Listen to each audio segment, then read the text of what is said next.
예레미야 13장 1절에서 13절까지 말씀 교독하겠습니다. 오늘은 8월 4일 금요일 아침입니다.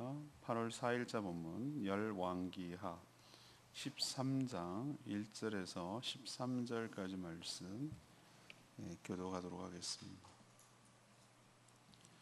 유다의 왕 아하시야의 아들 요아스의 제23년에 예후의 아들 여호아하스가 사마리아에서 이스라엘의 왕이 되어 17년간 다스리며 여호와 보시기에 악을 행하여 이스라엘에게 범죄하게 한 느밧의 아들 여로보암의 죄를 따라가고 거기서 떠나지 아니하였으므로 여호와께서 이스라엘에게 노하사 늘 아람 왕 하사엘의 손과 그의 아들 베나단의 손에 넘기셨더니 아람 왕이 이스라엘을 학대함으로 여호아하스가 여호와께 간구하며 여호와께서 들으셨으니 이는 그들이 학대받음을 보셨습니다.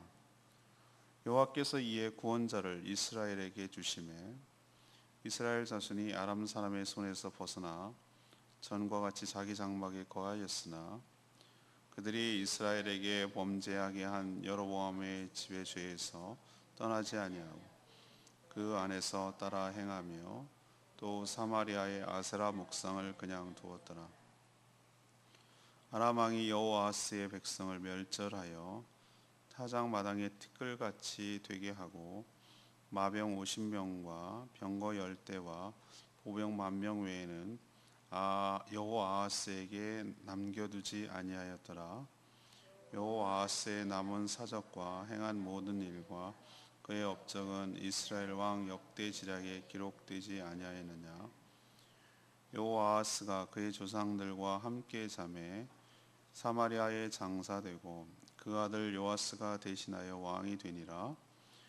유다의 왕 요아스의 제37년에 여호아하스의 아들 요아스가 사마리아에서 이스라엘 왕이 되어 16년간을 다스리며 여호와 보시기에 악을 행하여 이스라엘에게 범죄하게 한 느밧의 아들 여로보암의 모든 죄에서 떠나지 아니하고 그 가운데 행하였더라.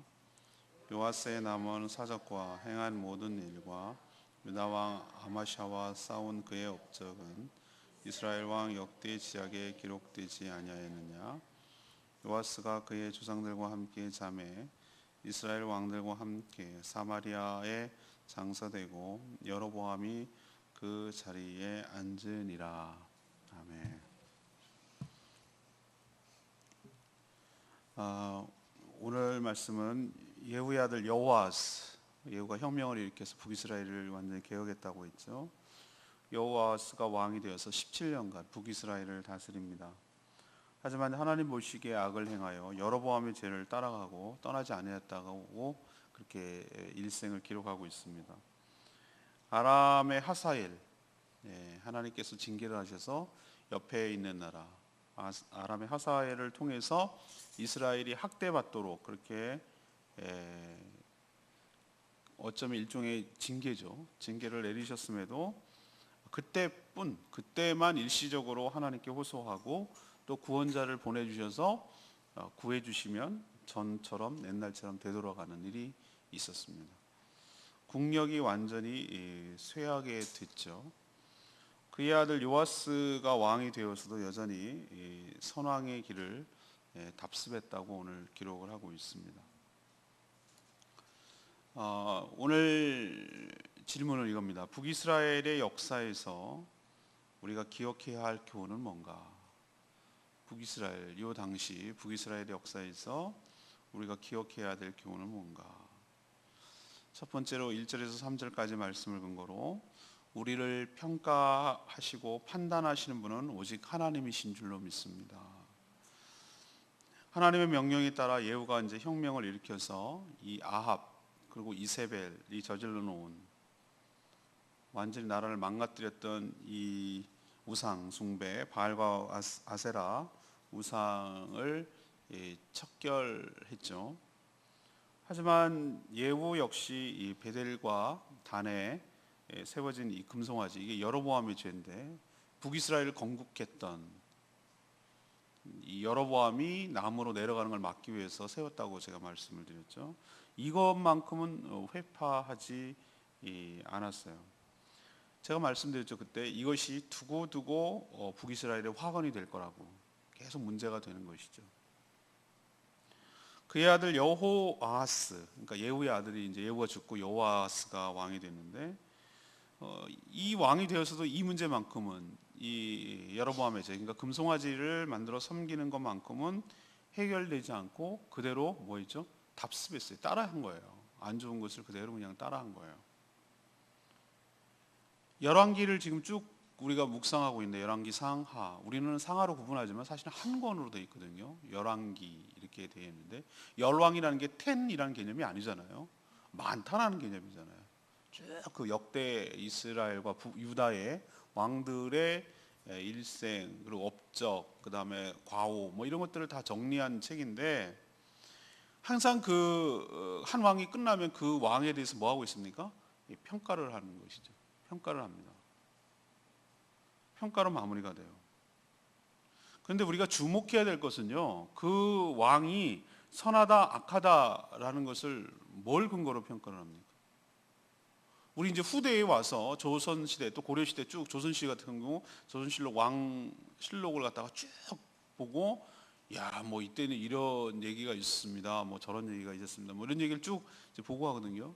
제가 얼마 전에 그 통치자는 사관을 제일 무서워해야 된다라고 했어요. 3대 임금 3대 왕 태종이 있어요. 태종 태세 문단서 외웠잖아요. 세 번째 태종 태 할 때 태종이 사냥 나갔다가 막 말을 타고 가다가 말에서 탁 떨어졌어요. 그러니까 제일 먼저 주섬주섬 일어나가지고 제일 먼저 한 말이 뭔지 아세요? 야 사관 없지. 그러니까 왜 사관 찾았냐면 이거 이제 무한하다 이거죠. 창피하다. 요즘 말로 쪽팔리다 이거예요. 왕이 이게 말 타러 가다가 떨어졌었는데 이걸 또 기록해 놓으면은 뭐가 되냐 이거지. 제 망신살 뻗친다 이거죠. 그래갖고 없지 그래서 예 없습니다 그랬더니 사관이 그거 없지 이런 것까지 다 적어놓은 거예요. 그러니까 우리가 알잖아요. 그렇지만 그 사관은 그냥 객관적으로 평가를 해놓는 거예요. 객관적으로 그냥 기록을 해놓는 거예요. 뭐 왕이 이랬다 저랬다 뭐 이런 거는 그걸 후대가 이제 평가하도록 그렇게 조치를 한 건데 이스라엘 역사는 좀 달랐어요. 이건 신정국가기 왕정 국가이기도 하지만 특별한 나라예요. 하나님께서 직접 지경하시는 어떻게 보면은 하나님의 나라라고 할 수가 있는데 그 모든 평가의 기준은 사람이 아니에요. 철저하게 열왕기를 보면은 하나님께서 평가하고 계시다는 것을 볼 수가 있어요. 2절 보세요. 17년간은 여호아하스가 다스렸다고 그랬는데 2절의 첫 서두에 모든 열왕기에는 대부분 이런 표현을 씁니다. 여호와 보시기에. 11절 가서 보세요. 여호와께서 보시기에. 밑에 아들이거든. 여호아스 아들 요아스 얘기입니다. 아버지도 여호아스도 2절에 여호와 보시기에 악을 행하여 이스라엘 뭐 어쩌고저쩌고. 그 다음에 11절은 이 요아스 얘기거든. 여호아스의 아들 요아스입니다. 북이스라엘. 여호와께서 보시기에 악을 행하여. 여기서 우리가 알 수 있는 것은 무엇입니까?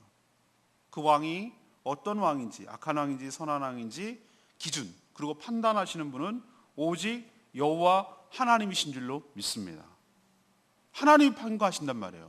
자기가 아무리 치적을 쌓고 똑똑하고 뭐 많은 일들을 했고 영토를 확장했고 그건 하나님께서 관심 없어요. 하나님의 관심사가 달라요.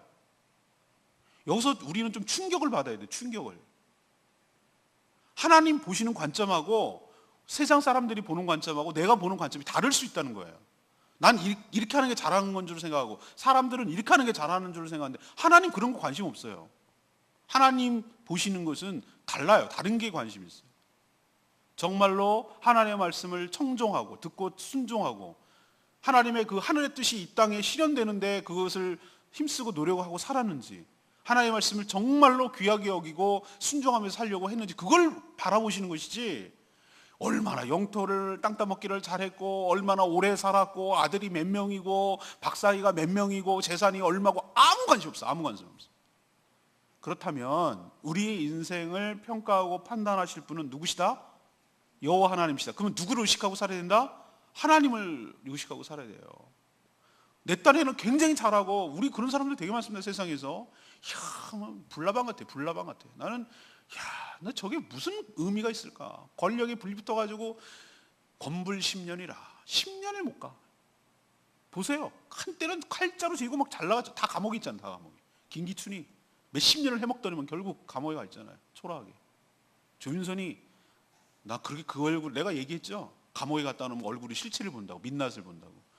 화장을 하니까 어떤 얼굴인지 아시겠죠? 그게 진짜 모습이에요. 그게 뭡니까? 난 그거 보고, 야, 다 부질없다, 다 부질없어. 뭐 때문에 저렇게 사느냐 이 말이죠. 저는 하나도 부럽지 않아요, 그런 삶이. 하나도 안 부러워. 연예인들 뭐 합니까? 난 노이즈 마케팅, 랜스 얘기하는 사람, 난 그 사람, 그 여자 정말 별 볼 일 정말 싫어하는 스타일인데, 계속 이슈를 만들지 않으면, 끊임없이 이슈를 만들지 않으면 인기가 떨어지니까. 동료 여가수가 나를 몰카했다. 그걸 또 고소했는데 그것이 해프닝으로. 내가 그거 보고 내가, 아유, 딱하다, 딱해. 저렇게 살아야 되는구나. 그게 연예인들의 인생이구나 라는 생각이 드니까 참 안 됐더라고. 우리도 정신 차려야 될 것은, 우리의 일생을 평가하시는 분은 사람이 아니고 자기가 아니에요.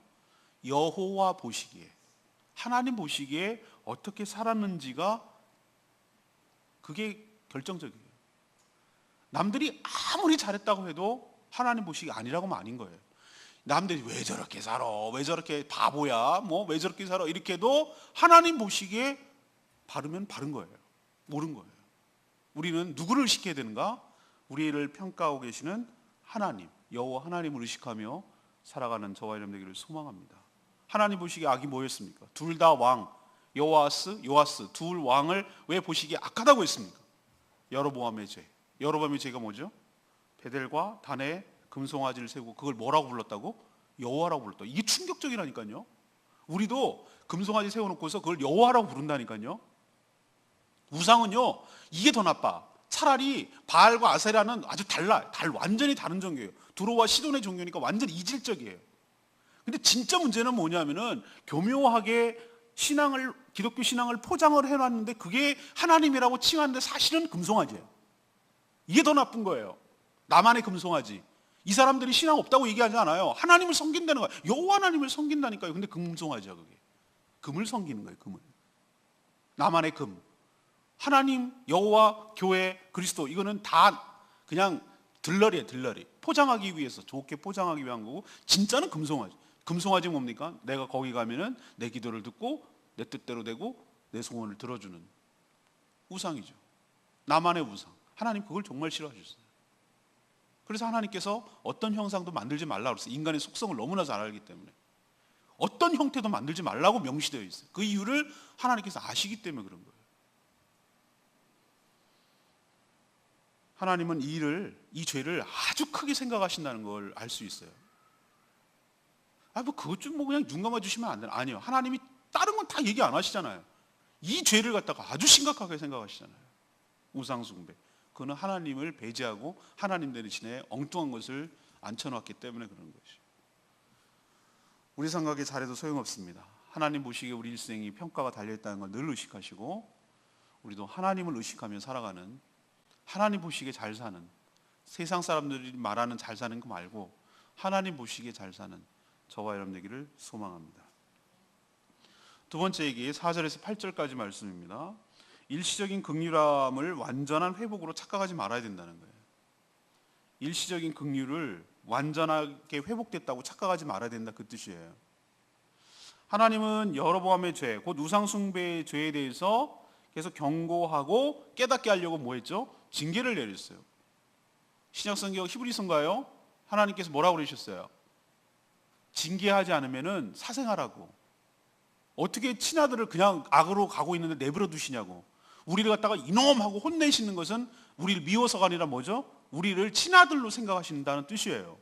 여러분이 여러 가지 우리 가운데 고통이 오는데 여러 가지 고통의 이유가 있어요. 우리를 연단하고 단련하기, 욥처럼. 어떤 데 이유도 없어, 욥처럼. 근데 어떤 때는 우리를 단련하고 연단시키기 위한 과정일 수 있어요. 또 어떨 때는 하나님께서 징계를 하신, 매를 드는 때도 있어요. 그러니까 고통이라고 해서 다 똑같은 고통이 아니에요. 용도와 목적이 다 달라요. 근데 지금 이스라엘에게 가해지는 것은 징계의 개념이었어요. 어떤 징계가 내렸죠? 옆에 나라 아람 하사엘 왕이죠. 하사엘이라는 왕이 침략해서 학대를 하도록 했어요. 괴롭힌 거예요. 그래서 견딜 수 없도록 만들었어요. 마치 사사시대처럼. 여호와스가 하나님께 뭐 했습니까? 4절에 여호와께 뭐하매? 간구하매. 아니 이 사람들 우상숭배 아니요. 제가 말씀드렸잖아요. 금송아지가 뭐라고 생각하고 믿었다고? 여호와라고 믿었다니까요. 이 사람들 위기 때 이런 모습을 보인다니까요. 완전히 하나님 양다리를 거쳤다니까요. 완전하지 않다니까. 하나님의 그 순전한 마음으로 하지 않았다니까요. 하나님 싫어하는 게 뭔지를 몰랐다니까요. 그러니까 하나님께 지금 구하잖아요. 살려달라고 간구했어요. 그랬더니 놀랍게도 하나님께서 그의 기도를 들으셔요. 이게 하나님 마음이에요. 너 그러지 마. 우리도 엄마 아빠가 돼가지고 완전하게 자녀가 시원찮아. 그럼에도 불구하고 잘못했어요. 막 그러면은 못 믿었지만 그래도 한번 봐준다라는 마음을 가지고 정신 차릴까 싶어가지고 알았어 하고 징계를 거두기도 하잖아요. 하나님께서 여호와스의 기도를 들으시고 구해주셨어요. 그러니까 하나님의 본심은 뭐죠? 징계의 목적이 있는 게 아니에요. 징계를 통해서 어떻게 하는 거죠? 정신 차리고 돌아오고 깨끗하게 정리하고 온전해지는 것, 순전해지는 것을 원하는 게 징계의 목적이거든요. 그래서 구원자를 보내셨다고 그랬어요. 이게 구원자가 누구냐? 뭐 학자들마다 여러 가지 말이 많아요. 근데 제 생각에는 엘리사가 아직 살아있을 때니까 엘리사가 모종의 역할을 했을 거다라고 추정을 해요. 뭔가 알려주기도 했고 뭐 방법을 알려주기도 했고 뭐라고 했겠죠. 근데 어쨌든 구원자를 보내셔서 그들을 건져주셔서 그들이 평화를 되찾도록 아람에게서 보호받도록 조치를 취해 주셨어요. 근데 웬걸? 그것도 참 10분. 콧구멍에 바람이 들어가고 등 따시고 배부르고 살만해지니까 사사시대처럼 바로 전처럼 돌아갔어요. 여전히 우상숭배를 버리지 못했어요. 심지어 더 악화됐어요. 어떻게 악화됐습니까? 6절에 사마리아의 아세라 목상을 그냥 뭐 했더라? 두었더라. 기가 막히지 않습니까? 자기 아버지가 예후가 바알과 아세라를 그렇게 척결하려고 애를 썼는데 지금 금송아지까지 없애야 될 판인데 아세라를 잔재를 그냥 방치하고 남겨뒀다? 하나님 얼마나 이것에 주목하고 계신지 보이시죠? 딴 거에 대해 보이시지 않고 이거 봐라 이거죠. 내가 구해줬더니만 구원자를 보내서 기도를 들으고 구해줬더니만 돌이키기는커녕 더 악화된단 말이에요. 그래서 하나님께서 세게 이번엔 치시는 거예요. 아람 왕이 강하게 치게 하는 거예요. 7절 보세요. 아람 왕 하사엘이 여호와스의 백성을 멸절했다고 그랬어요. 얼만큼 심하게 쳤으면은 멸절이라고 했겠어요. 타작마당에 티끌같이. 타작마당 아시죠? 옛날에는 도리깨지 전 그걸 하기도 해보기도 하고 보기도 했거든요. 어린애가 한번 흉내 낸다고 그걸 이렇게 휘잉 하면 한 바퀴 채가 돌아가지고 콩을 빡 칩니다. 그럼 콩이 팍팍팍팍 튑니다. 타작마다 이 도리깨지. 그리고 옛날엔 탈곡을 하는데 이렇게 동그랗게 된 원통에 철사처럼 이렇게 된 게 있어가지고 붕붕붕 누르면은 거기다 이렇게 대면은 별을 대면은 막 나달이 팍팍팍 튀겨나갑니다. 그 무식한 방법을 옛날에 썼어요. 요즘 그런 거 안 해도 돼요. 전자동. 수확할 때부터 다 걷어들여갖고 바로 양곡장에 가면 바로 다 전자동. 근데 옛날에 타장 그렇게 했단 말이에요. 그렇게 할 수밖에 없죠. 그런데 타작마당에 티끌같이 됐다는 얘기는 완전히 하찮게 되고 쪼각나게 되고 완전 망가졌다 그 뜻이에요. 티끌같이 됐다. 하찮게 됐다. 그래가지고 보세요. 여호와스 말년에 마병 50명, 말탄 군사들, 한 나라의 군사력이에요. 마병 50명, 병거 아시 배너같이 이게 말 타는 병거, 열대, 보병, 걸어다니면서 싸우는 보병 10,000명. 이게 나라입니까? 이게 한 나라의 군사력이냐 말이죠. 이거는 무슨 지방 한 고을 군사력도 안 되겠다. 한 나라가 이 정도로 망가졌다고 다 져가지고 초라하기 짝이 없죠.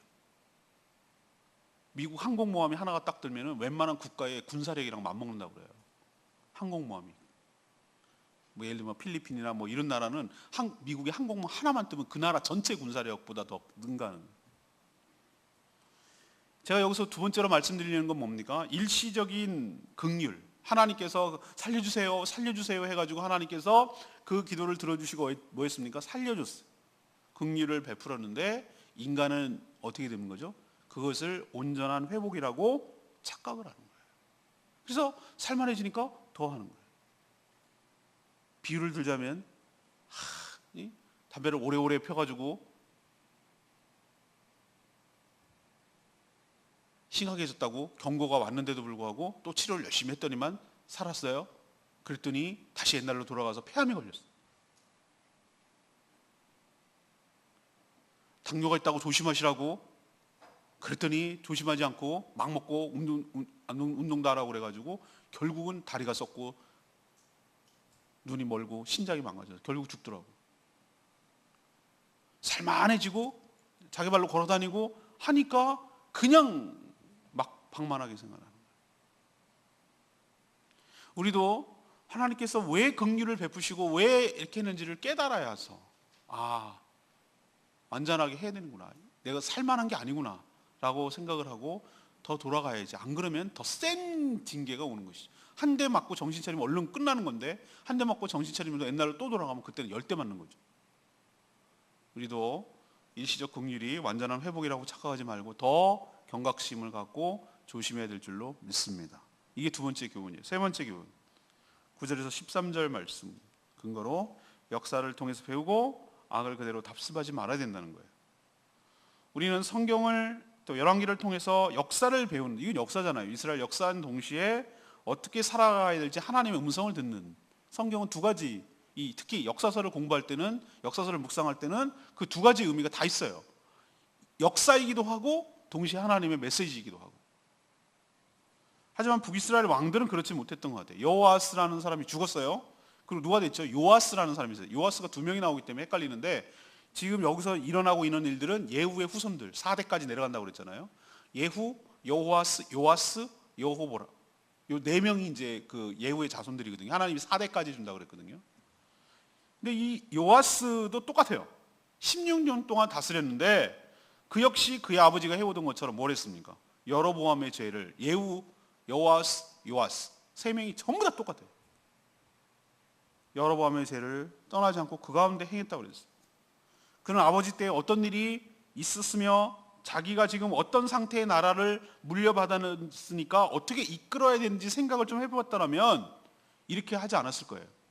아람한테 당해가지고 한 나라 군사력 치고는 아버지 때 보니까 이건 무슨 개인 수행원만도 못한 그런 나라로 전락했던 것은 왜 그럴까라고 원인을 생각해보고 그 이유를 알았어야 되는데 그대로 똑같이 답습을 한다 이 말이에요. 그런 전혀 역사를 배우려 하지도 않았고 거기서 교훈을 얻지도 못했어요. 그렇게 아람에게 당해 멸절당할 처지가 되고 티끌같이 몰락했더라면, 그런 걸 경험했더라면, 자기 눈으로 봤더라면 깨달았어야 되는데 여전히 죄를 버리지 못하고 있었어요. 저는 죄가 이처럼 질기고 무섭다는 생각이 들어요. 그가 정신 차리지 못했던 결정적인 증거는 저는 어디서 찾느냐? 그의 맞으면 이제 아들, 예후의 이제 증손자가 되겠죠. 자기 아들의 이름을 여로보암이라고 졌어요. 여로보암이 누굽니까? 앞에서 계속 지금 언급되고 있죠. 누구의 죄를 따라갔다고요? 북이스라엘을 건국했던 여로보암의 죄를 따라갔다고 그랬잖아요. 그러니까 자기의 가장 처음 시작했던 선조들, 그 왕 이름 갖다가 여로보암이라고 졌는데 똑같이 자기 아들 여로보암이라고 진 거예요. 얘가 생각이 있는 애인지 없는 애인지 모르겠어요. 동명이인이 돼가지고 좀 계명운동이 많이 일어나는데 정말 예를 들면 이렇게 짓는 거예요. 자기 아들 이름이 자기 김씨야, 김정은. 뭐 질 수도 있지. 근데 해필이면 왜 북에서 그러냐? 김일성, 김정은, 김정일 이렇게 지면은 얘가 좀 놀림받지 않겠어요? 별 생각 없는 사람도 있지만 뭐. 그래갖고 이것을 학자들은 구별하기 위해서 초대를 갖다 여로보암 1세라고 부르고 이 요아스의 아들을 여로보암 2세라고 불러요. 구별하기 위해 가지고. 전 여기서 얘가 못 벗어났구나. 북이스라엘 죄악의 토대를 만든 이것을 못 벗어났구나라는 것을 여기서 알 수 있는 것이죠. 우리도 역사를 통해서 교훈을 받고 답습하지 말아야 될 줄로 압니다. 레마의 말씀이 5절 말씀 5절 여호와께서 이의 구원자를 이스라엘에게 주심에 이스라엘 자손이 아람 사람의 손에서 벗어나 정과 같이 되었다 그랬어요. 저는 여기서 이제 우리가 후반부에 9월 10월 다음에 10월쯤인가요? 그 11월 11월인가? 사사기를 묵상해요. 사사기. 그때 제 동기 목사님 배준하 목사님 이걸 집필하고 있는데 사사기 묵상하고 왔다고 그러더라고요. 사사기를 하는데 이 사이클이 사사기 사이클이랑 너무 워낙 패턴이 똑같기 때문에 사사기를 할 때 내가 말씀드리겠습니다. 사사기 사이클이라고 불러요. 사이클. 이스라엘의 죄악, 하나님의 징계, 이들의 회개, 하나님의 구원, 또다시 악을 답습. 이 사이클을 돌고 있어요. 지금 똑같아요. 죄의 악순환, 그 굴레에서 벗어나는 것이, 거기서 벗어나는 것이 얼마나 힘든가라는 것을 우리에게 보여주고 있어요. 우리도 잠시 살만하면 다시 옛날로 돌아가서 죄를 먹고 마셔요. 이 몸에 밴 악습, 오랫동안 내가 체질화돼 버린 악습, 이것이 정말 안 좋다는 걸 내가 알면서도 정말 버리지 못하는 나만의 악한 그 좋지 못한 습관이 있어요. 생활 습관도 그럴진데 나에게 좋지 않을 건데 안 좋은 습관들 많이 있잖아요. 예를 들면 뭐 밥 먹고 이 닦거라 그러면은 야, 이 닦고 자라 그러면 그거 생활 습관이잖아요. 그냥 누가 뭐라 그러지 않아도 해야 되는데 이제 임플란트, 내 동기 목사님 벌써 임플란트 해야 된대요. 그래서 아니 뭘 벌써 임플란트야 그랬더니 그렇게 됐대. 다 무너졌대. 야, 이건 생활 습관이에요. 생활 습관. 안 좋은 줄 알면서도 그렇게 하는 거죠. 마찬가지로 죄의 습관이 남아 있어서 안 좋은 줄 알고 있어요. 알지만 못 버려. 너무나 내 살과 밀착되어 있어서 꼭 오랫동안 같이 있었던 친구 같아요. 그래서 그런 상황만 딱 벌어지면은 그런 패턴이 나도 모르게 나와. 그게 뭐죠? 내가 뿌리 깊게 남아있는 악습이에요. 죄의 악한 습성, 죄성이죠. 그 상황은 비슷한 상황만 딱 직면하면 똑같은 패턴이 반응을 보이고 똑같이 나온다. 이건 악습이죠. 이게 얼마나 이 사람들 왜 저래? 왜 이렇게 이 정도 정신 차려야지. 왜 이래? 라고 여러분 생각하시죠? 아니요. 이 문제가 내 문제가 됐을 때는 나도 얼마든지 그럴 수 있다는 거예요. 못 벗어난다는 거예요. 이렇게 힘들다는 거예요. 정말 자기를 죽이는 심정으로, 나를 죽이는 심정으로, 십자가에 나를 죽이는 심정으로 하지 않으면 개선해 갖고는 안 된다 이 말이에요. 나를 십자가에 죽여야 된다는 거예요. 죽여야 된다. 나를 죽이는 심정으로 해야 된다. 내가 그 죄성을 살아가고 있는 나를 십자가에 못 박아 죽인다요. 그래야 돼. 내가 새 사람으로 개선이 아니라 거듭나서 다른 사람으로 살아가야지, 새로운 피조물로 살아가야지 옛날에 하던 거 어떻게 고쳐가지고 쓰고 안 된단 말이야. 이렇게 힘들어요, 이 나라가.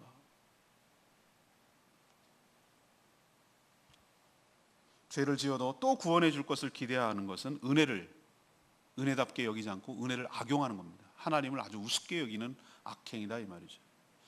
오늘 세 가지 말씀드렸습니다. 오늘의 질문은 뭡니까? 북이스라엘 역사에서 우리가 기억해야 될 교훈은 뭡니까? 뭘 배워야 됩니까 도대체? 이거잖아요. 첫 번째는 뭘 배워야 됩니까? 우리의 일생을 평가하고 판단하시는 분은 오직 누구시다? 여호와 하나님이시다. 여호와 보시기에 2절 11절을 기억하세요. 요아스 두 왕을 똑같이 보셨다고 그랬죠. 여호와 보시기에 악을 행하여. 남들 중요하지 않습니다. 남들이 나를 어떻게 생각하는, 물론 의식하고 살아야 되겠죠. 남들도 나를, 근데 하나님께서 잘하고 살면 남들도 그렇게 살게 돼 있어요. 근데 진짜로 중요한 것은 뭐냐면 하나님이 나를 보시기에 어떠냐는 거예요. 이걸 의식하고 살아야 돼요. 그분이 평가하고 판단하니까. 두 번째는 일시적인 긍휼을 완전한 회복으로 착각하지 말아야 된다. 죽겠거든 하나님께 간구했더니 그래서 구원자를 위해서 살만하니까 옛날로 더 돌아간다. 악화됐다. 아니한만 못하다. 병문안 가서 살려주십시오. 왜 살려고 그러는데요? 살려만 달래. 살리는 게 목적인가요? 사는 게 목적입니까? 살아서 더 죄 지을 거면 지금 죽는 게 나을 수도 있다는 생각이 들어요. 살아서 뭐 하시려고? 그냥 사는 게 목적이라고요? 사는 게 뭘 목적이에요? 병원 밖으로 나와가지고 더 죄 짓고 더 그렇게 살 거면 차라리 여기서 끝내는 게 더 여러모로 낫지. 그러니까 왜 그런지를 알아야죠. 왜 그런지. 그래서 정신 차리고 되돌아간다면, 정신 차린다면, 그 이유를 안다면, 하나님께서 왜 징계를 내리신지를 그걸 안다면 더 바르게 살게 될 줄로 믿습니다. 세 번째는 뭡니까? 역사를 통해서 뭐 해야 된다고요? 교훈을 받아요. 교훈. 그 다음에 악을 뭐 하지 말아야 된다? 답습받지 말아야 된다. 왜 우리가 성경을 배우고 왜 우리가 역사를 배웁니까? 이에치카가 뭐라고 하냐면 역사는 과거와의 대화라고 그랬어요. 왜 대화를 합니까? 그때 왜 그러셨어요? 요즘 영어 덩케르크라는 영어를 하는데 2차 대전 철수, 흥남 철수하는 거랑 비슷해요. 2차 대전 때. 그걸 왜 배웁니까? 그때 어떤 일이 있었는지를 배움으로써 현대에서 그런 것이 반복되지 않도록 교훈을 삼기 위한 것 아니겠어요? 그걸 모르는 역사의식이 없는 사람은 똑같은 상황만 다르고 똑같은 일이 벌어지는데 똑같이 당하는 거예요. 우리가 임진왜란 때 그렇게 당해놓고도 일본이 또 온다라는 사실을 잊어버리니까 일제가 또 당하는 거예요. 전 분명히 예측합니다. 해양 세력들은 대륙으로 넘어갈 수밖에 없어요. 우리를 딛고 들어가게 돼 있어요. 일본은 또 옵니다. 우리는 충돌하게 돼 있어요. 대륙 세력하고 해양 세력하고 중간에 껴있는 숙명력을 가야 돼요.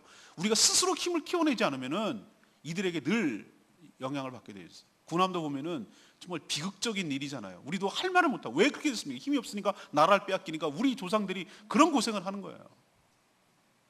역사는 반복됩니다. 또 다른 일제가 오게 될지 어떻게 알겠어요? 우리가 역사의식을 계속 갖게 만드는 이유는 후손들이 그런 고생을 하지 않게 하기 위해서 그런 거잖아요. 비극이 되풀이되지 않도록 우리가 힘을 키우고 그래야 된다는 것을 배우듯이 말씀을 통해서 역사의식을 갖게 되고 그 교훈을 삼아서 우리도 똑같은 일을 반복하지 않고 여호와스 때 그렇게 정신 차렸더라면 당했더라면 쫄딱 망했더라면 여호와스 때 정신 차렸어야 되죠. 똑같이 따라하잖아요. 오늘도 이 말씀 붙들고 교훈을 삼아서 승리하시는 저와 여러분 되기를 소망합니다. 오늘 말씀 붙들고 기도하기 전에 찬양지 210장 그리고 기도하겠습니다.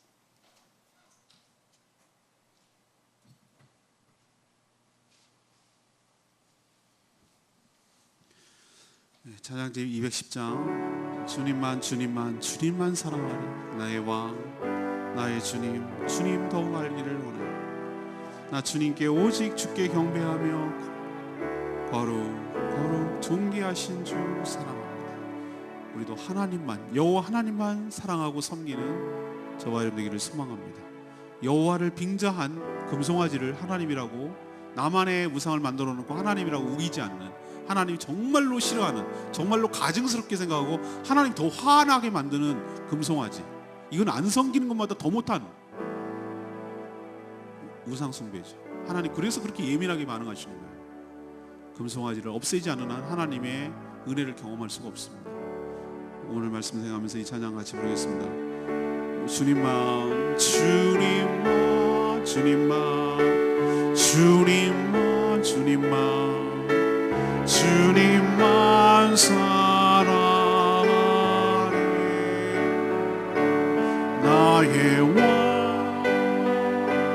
나의 주님 주님을 더욱 알기 원해 나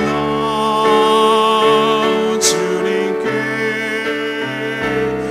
오직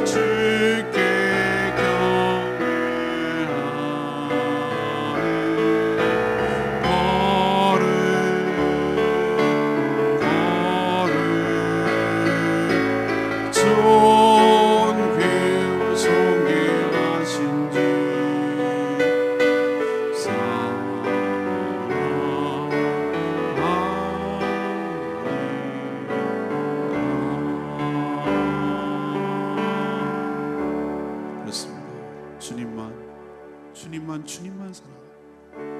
이스라엘 역사들 왕들의 이야기를 보면서 정말 온전히 하나님을 섬기는 것이 얼마나 힘든 일인지 그리고 그게 얼마나 중요한 일인지 하나님은 그것을 얼마나 예민하게 생각하시는지를 봅니다. 우리를 평가하는 분은 오직 하나님이신 줄로 믿습니다. 하나님 보시기에 여호와 보시기에 어떤지가 굉장히 중요한 일이에요. 왜 성경을 기록하고 왜 역사를 배웁니까? 이런 일이 우리 삶에 재현되지 않도록 반복되지 않도록 이 어리석음에 빠지지 않도록 그러기 위해서 배우는 것 아니겠습니까? 요아스 예후 이 왕조들을 보면서 우리가 어떻게 살아야 될지 오직 하나님만 섬기며 살아가는 저희들 되게 해달라고 다 같이 주여 외치며 하나님께 나갑니다. 주여 아버지 주님만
하나님, 저희도 우리의 삶을 평가하시고 판단하시는 분은 오직 하나님이심을 잊지 않게 하여 주시옵소서. 우리가 보기에 좋은 것이 아니라 하나님 보시기에 어떠한지 늘 의식하며 살게 하여 주시옵소서. 하나님 대신 나만의 금송아지 우상을 버리지 못하고 여전히 거기서 떠나지 못하는 악습을 끊게 하여 주시옵소서. 하나님 아버지, 하나님의 그 자비하심과 긍휼을 힘입어 완전히 회복되는데 그 잠시 잠깐의 회복을 온전한 회복이라고 착각하지 않게 하여 주시옵시고, 하나님께서 우리에게 기회를 주는 것으로 기억하고 은혜를 입은 자답게 모든 악행을 다 버리고 그대로 답습하지 않게 하여 주시옵소서. 성경을 통하여 어떻게 살아가야 될지 교훈을 얻게 하시고 두렵고 떨림으로 살게 하여 주시옵소서. 이 더운 여름날 주의 은혜로 살기를 원하며 마땅히 해야 될 여러 가지 일들을 기쁜 마음으로 잘 감당케 하여 주시옵시고, 또 가족들과 휴가를 갈 때 언제 어디서든지 경건을 잃어버리지 아니하고 하나님 앞에서 살아가는 저희들 되게 하여 주시옵소서. 오늘도 하나님 앞에 간구하고 기도하는 제목마다 응답하시고 주의 은혜로 살아가는 복된 하루 되게 하여 주시옵소서. 예수 그리스도의 이름으로 축복하며 기도합니다. 아멘. 오늘 하루도 주님의 은혜로 살아가는 복된 하루 되길 축복합니다. 목장을 위해서 기도해 주시기 바랍니다.